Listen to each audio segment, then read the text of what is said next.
গোলাপে কাটা আছে, তবুও গোলাপ ভালোবাসার প্রতীক। চাঁদেও দাগ আছে, তবুও চাঁদ দেখতে অনেক ভালো লাগে, সুন্দর লাগে।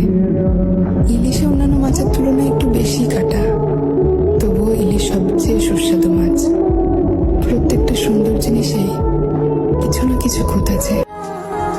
আসলে কেউই পারফেক্ট হয় না, নিজের মতো করে পারফেক্ট বানিয়ে নিতে হয়, সেটা কোনো জিনিস হোক বা কাছের মানুষ।